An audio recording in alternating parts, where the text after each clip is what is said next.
Hi everyone. நம்மளோட பொது தமிழ் படிக்கலாம் அப்படின்னு சொல்லி நான் வீடியோ போட்டிருந்தேன். ஆனால் கொஞ்சம் ரீசனால் நம்மளால் கண்டினியூஸாக போட முடியல. இனிமேல் கண்டினியூஸாக போடலாம் அப்படின்னு சொல்லிட்டு தான் இன்றைக்கி நம்ம சிலபஸ் எடுத்து வச்சுருக்கோம். பிரித்தெழுதுக மட்டும் வீடியோ போட்டதோட நிற்கிது கரெக்டாக. அதுக்கப்புறம் வீடியோ போட முடியல. இந்த சந்திப்பிலை குறில் நெடில் வேறுபாடெலாம் நம்ம ரூல்ஸ் மாதிரி இருக்கும். அது நம்ம படிக்கணும்.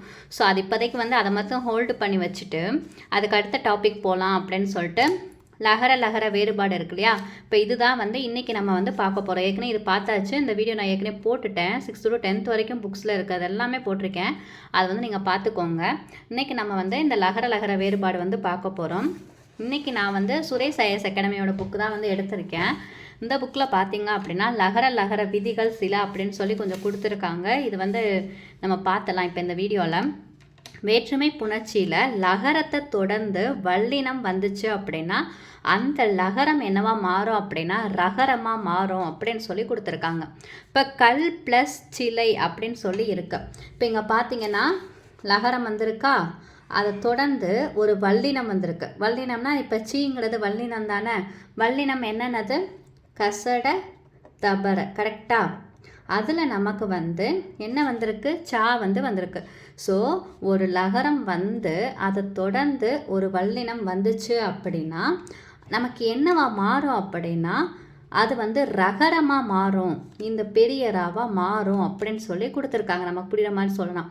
அப்போ கல் ப்ளஸ் சிலை அப்படிங்கிறது என்னவா மாறும்னா இந்த இல்லு, அதாவது லகரம் அது கூட ஒரு வல்லினம் வந்துச்சு அப்படின்னா அது என்னவா மாறும் அப்படின்னா கற்சிலை அப்படின்னு சொல்லி மாறும். இந்த ரூல் ஞாபகம் வச்சுக்கோங்க. அடுத்து அதே மாதிரி இங்கே ஒரு லகரம் இருக்குது, கடல் கூட்டல் கரை.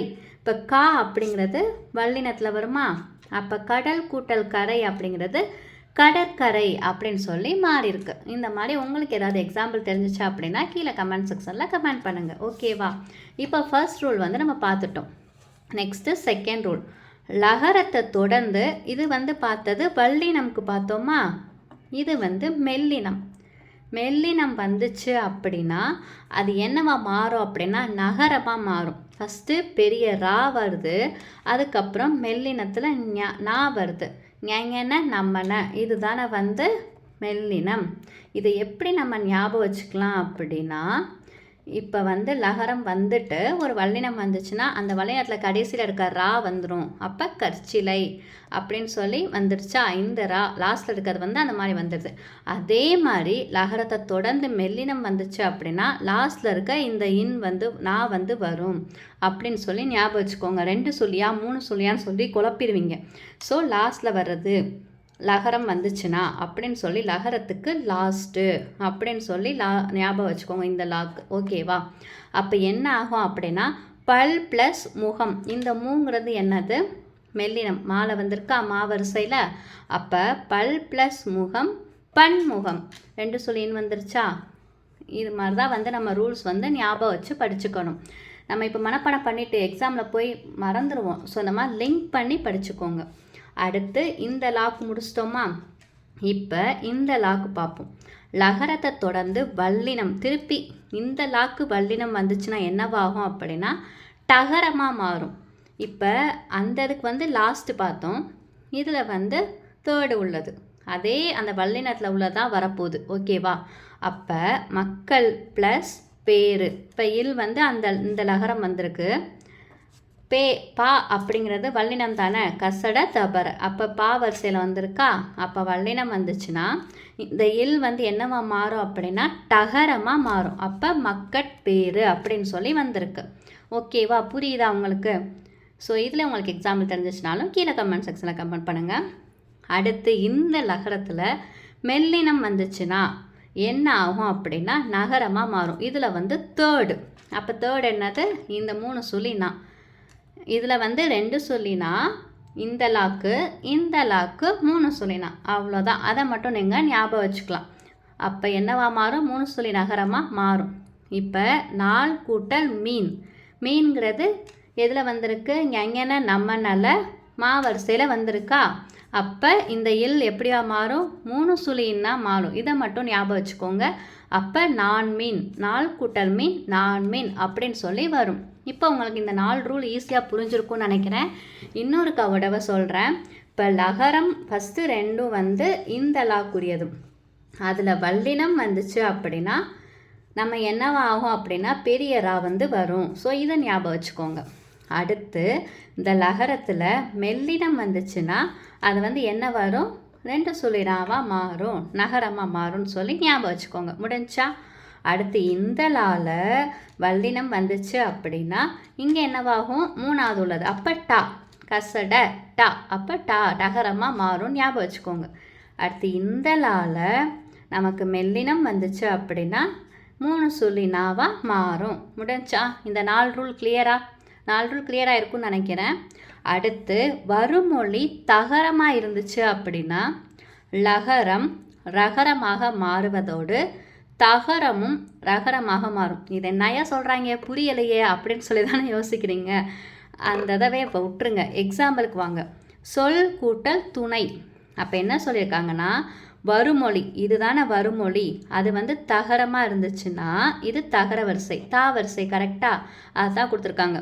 வருமொழி தகரமாயின் லகரம், இந்த லகரம் வந்து என்னவா மாறும் அப்படின்னா ரகரமாக மாறும். அதாவது இந்த பெரிய ராவாக மாறுமா. அது மட்டும் இல்லாமல் இந்த தகரம் என்னவா மாறும் அப்படின்னா அதுவும் ரகரமாக மாறுமா. அவ்வளோதான். என்னன்னா இப்போ வர்ற சொல்லில் வந்து ஃபஸ்ட்டு தாவரிசை இருந்துச்சு அப்படின்னா இந்த லா இருந்துச்சுன்னா இதுவும் ராவா மாறும், இதுவும் ராவா மாறும். அதை மட்டும் ஞாபகம் வச்சுக்கோங்க. புரியுதா? என்னது? வருமொழியில் தகர வரிசை இருந்துச்சுன்னா முன்னாடி இந்த இல் இருக்கும்போது இதுவும் பெரிய ராவா மாறும், இதுவும் பெரிய ராவா மாறும். அப்போ சொல் கூட்டல் துணை சொற்றுணை. ஈஸியாக ஞாபகம் வச்சுப்பீங்கள. அதாவது வருமொழி வந்து தகரமாக இருந்து இந்த லா வந்துச்சுன்னா ஓகேவா? இப்போ இந்த ரூல் வந்து உங்களுக்கு கிளியராக இருக்கும்ல. அடுத்த ரூல் பார்ப்போமா? வருமொழி நகரம். இப்போ இங்கே வந்து தா இருந்தது இப்போலாம் இங்கே வந்து நா இருந்துச்சு அப்படின்னா இந்த லகரம் வந்து என்னவா மாறும் அப்படின்னா நகரமாக மாறும். அதோட இந்த நாவும் இந்த நாவாக மாறும். ரெண்டு சொல்லின்னா மாறும். ஓகேவா? இதில் வந்து ரெண்டுமே வந்து பெரிய ராவா மாறுச்சு தகரம் வந்துச்சுன்னா, தா வரிசை வந்துச்சுன்னா.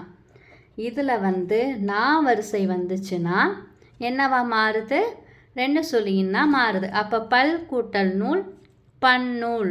ஈஸியாக ஞாபகம் வச்சுக்கலாமா? ரூல் மட்டும் நீங்கள் ஞாபகம் வச்சுக்கிட்டாலே போதும். இப்போ நம்ம சொல்லி கொடுத்த இந்த ஒரு 6 ரூல் உங்களுக்கு நல்லாவே புரிஞ்சிருக்கும்ல. இப்போ நான் டக்குன்னு ஒன்று கேட்குறேன், சொல்லுங்கள். இப்போ இந்த லா வருது, இந்த லாவை தொடர்ந்து வல்லினம் வருதுன்னு வச்சுக்கலாம். அப்போ அது வந்து என்னவா மாறும்? டக்குன்னு சொல்லுங்கள். அப்போ லா வருது, வல்லினம் வருது. அப்போ தேர்டுனா என்னது? கசட தபர. அப்போ டகரமாக மாறும். அவ்வளோதான், சிம்பிள். ஓகேவா? நெக்ஸ்ட்டு அடுத்த ரூல் பார்ப்போமா?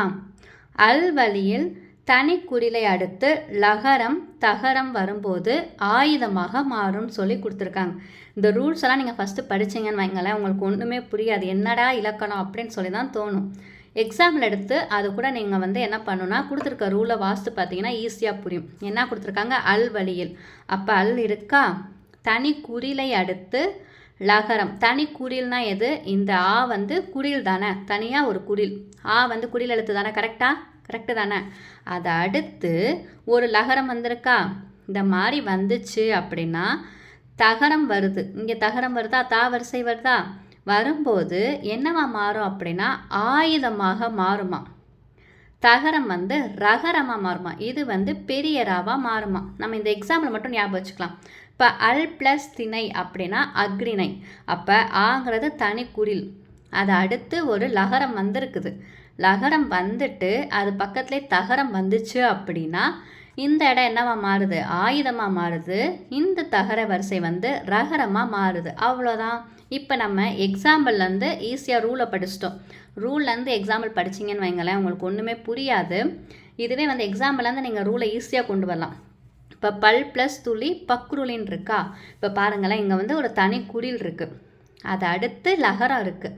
அதை தொடர்ந்து ஒரு தகரம் வந்துச்சுன்னா என்னவாகுது? ஆயுதமாகவும் மாறுது. அதே சமயத்தில் இந்த தகரம் வந்து பெரிய ரகரமாகவும் மாறுது. பக்ருளி அப்படின்னு சொல்லி வந்துடுச்சு. இப்போ நம்ம எத்தனை ரூல் பார்த்துருக்கோம்? 7 ரூல் பார்த்துருக்கோம்.